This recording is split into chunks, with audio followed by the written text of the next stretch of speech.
trends we need to know to future-proof love. After all, it's a love story.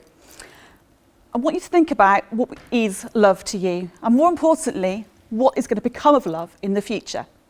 But it's only fair that I start by telling you about my own love story.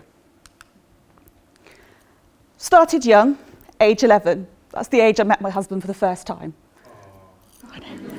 We didn't start dating then, though. We waited till we were 14. It's a fairly traditional story. We went off to college together, university. We lived together for a short while, and then we decided we'd buy a home together. It was working quite well by that point. As you can see, we got married, and our family of 2 fairly quickly became a family of 5. But let's think about what love is going to be to you. I'm going to start by asking you to think about what is your perception of what love is now and what it might become. We're filled with ideas that love is something that happens at first sight. It's something you're going to walk into one day and you're going to find the man of your dreams or the woman of your dreams and everything will be perfect.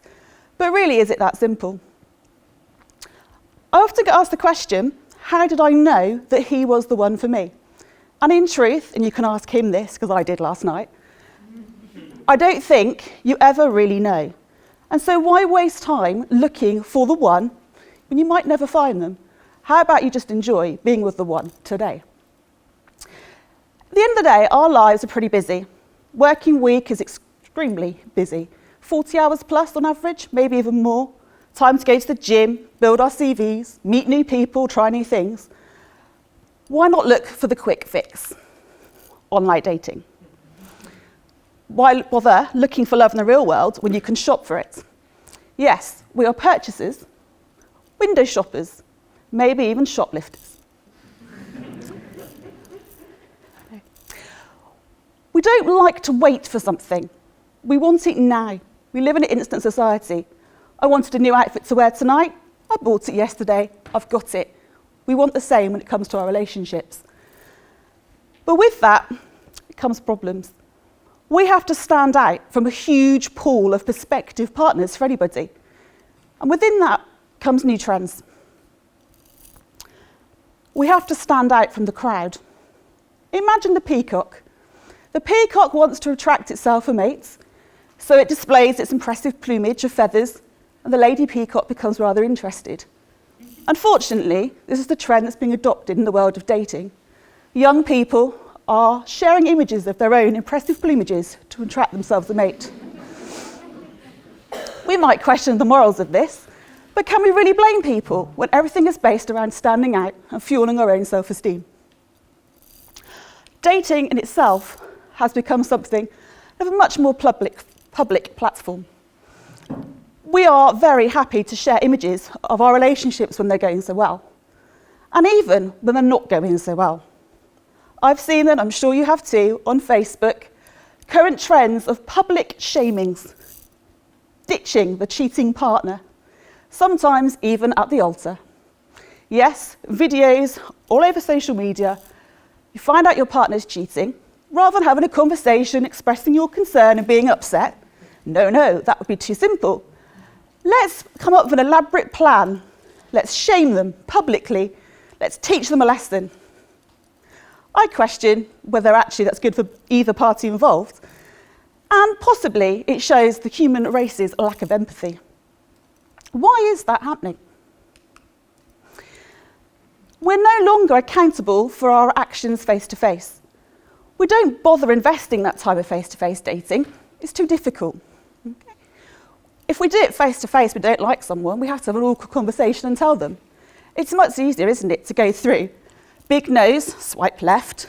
Attractive eyes, swipe right. Don't have to reject anybody in person that way. But I would argue that actually if you do that, you're missing out on the fun. You're missing out on getting to know somebody properly. The process of dating itself has changed. It was very simple when my husband and I started dating. I did clarify this with him last night. We had quite a long conversation. Who asked who out? He says it was him. I'm pretty sure it was me. But it went something like this. Will you go out with me? Yeah. Job done. Easy. It's not so simple now though, is it? You might match online. You might stand out from the crowd and get some potential interest. You might start talking to somebody. You might even arrange to meet up. But that doesn't mean they're only talking to you or only meeting up with you. They may well be meeting up with other people. You might agree to date exclusively, so I've been told. But until that moment when you change your statuses online to boyfriends or girlfriends in a relationship, up until that point, you can still date whoever you like. And maybe that's why people are perhaps losing the idea that you can fall in love quickly or that love will actually work. It puts doubts in people's minds. No doubt people have heard the statistic, half of marriages end in divorce, or 1 in 3 partners cheat.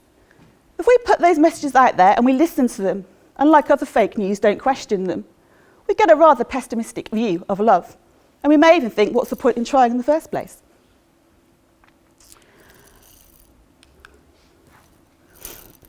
It's not all bad news, though. We can take the difficulty out of dating.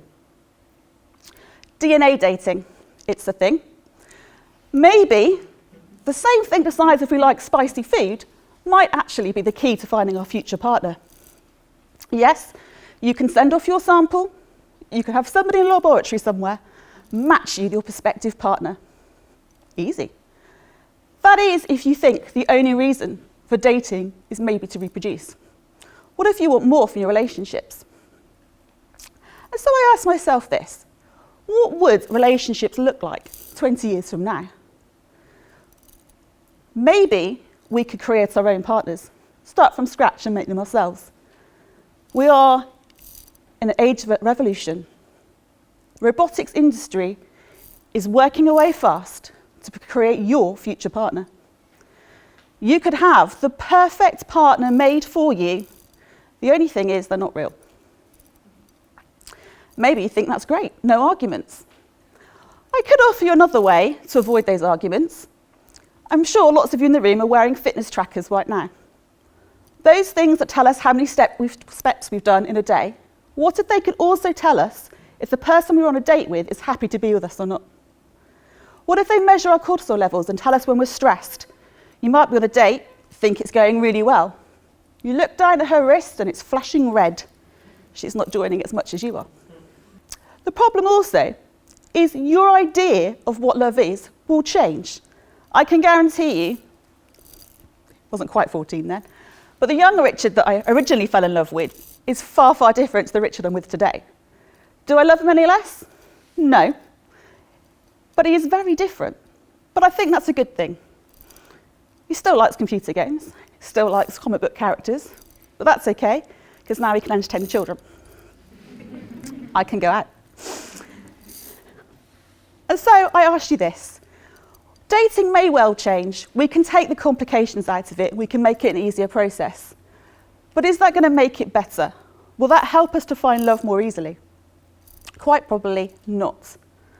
At the end of the day, what you think is imperfect could very well turn out to be perfectly imperfect for you.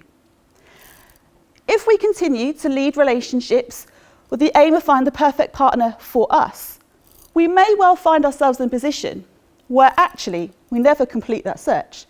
And all that happens is we end up being very, very lonely. And I leave you with that thought.